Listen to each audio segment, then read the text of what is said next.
Por que hebraico com judeu? A pergunta do Franklin. Perfeito, Franklin. Porque aqui no canal a gente divulga nosso curso de hebraico elementar e se propõe a alfabetizar o aluno dentro de 3 meses, ou seja, de 12 encontros semanais. E aí, quando a gente foi criar o nome do canal, né, a gente falou hebraico com judeu, por quê? Porque eu sou judeu e porque se aprende hebraico mais facilmente com quem está inserido nesse contexto, né? Mas, claro, existem professores também não judeus que podem ensinar hebraico. Mas eu acho melhor aprender chinês com chinês, francês com francês, né? E hebraico com um judeu ou com um israelense. Ah, A ideia também foi para conhecimento da língua, não da língua, mas da leitura da Bíblia. sim, Então, o fato de ser um judeu era também porque era alguém que também vivia estudando pelo menos a Torá, né? claro, porque o hebraico é uma língua que não dá para você desassociá-la da religião.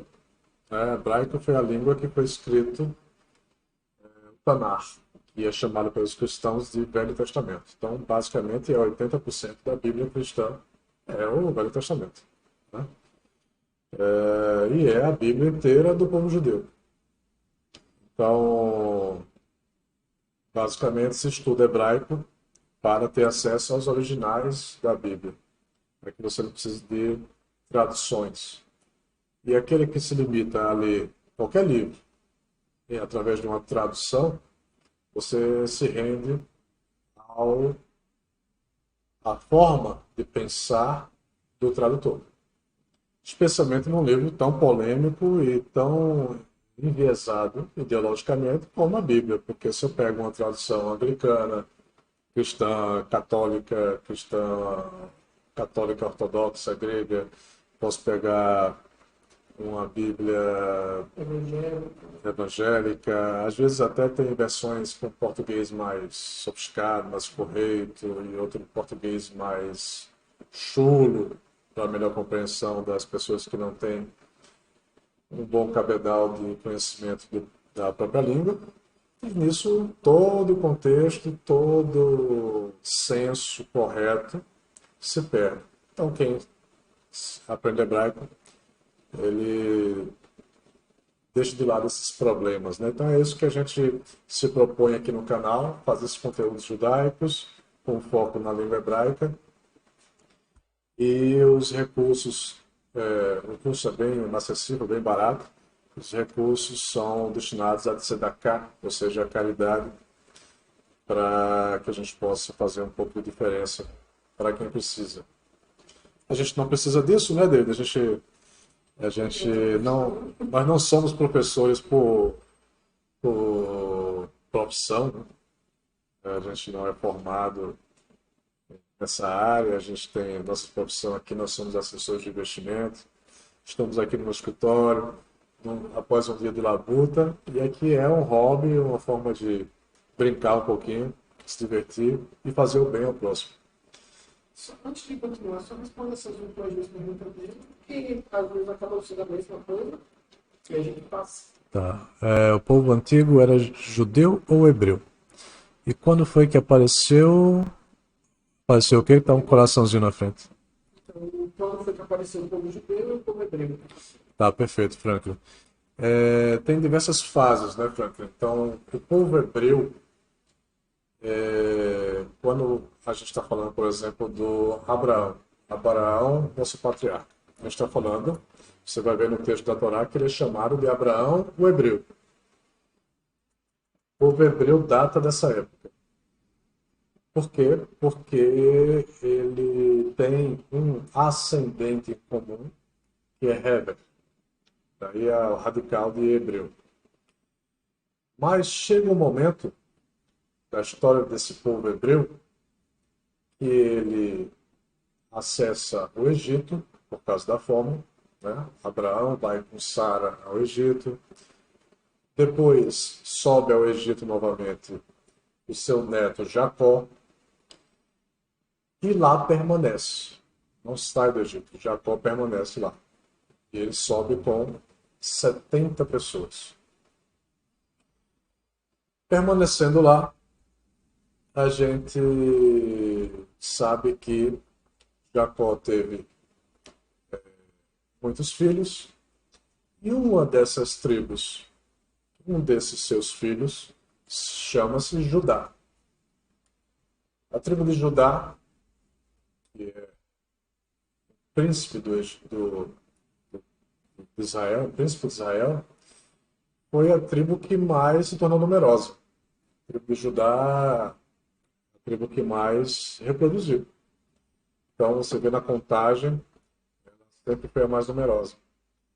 E ela, com isso, por ser mais numerosa, ela foi a maior detentora de terras do antigo Israel.